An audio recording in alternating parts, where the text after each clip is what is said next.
अस्सलाम वालेकुम जी।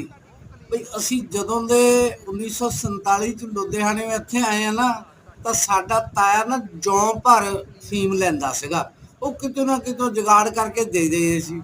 ਹੁਣ ਜਦੋਂ ਆ ਯੂਕੇ ਵਾਲਾ ਭਤੀਜਾ ਆਇਆ ਹੁੰਦਾ, ਉਦੋਂ ਜੌਂ ਦੀ ਬਜਾਏ ਦਾਣੇ ਬਰਾਬਰ ਕਰ ਦਿੰਦਾ, ਕਦੇ ਕਦੇ ਤਾਂ ਬੁਰਕੀ ਪੱਟ ਲੈਂਦਾ।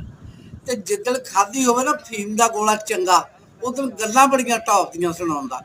ਉਹ ਰਾਤ ਦੇਰ ਗਏ ਤੱਕ ਮੁੰਡੇ ਖੁੰਡੇ ਬੈਠੇ ਸੀ ਡੇਰੇ ਤੇ ਗੱਲਾਂ ਕਰਦੇ ਸੀ ਵੀ ਪਾਕਿਸਤਾਨ ਦੀ ਸਰਕਾਰ ਕੱਲ ਰਾਤ ਸਾਰੀ ਰਾਤ ਹੀ ਜਾਗਦੀ ਰਹੀ ਹੈ।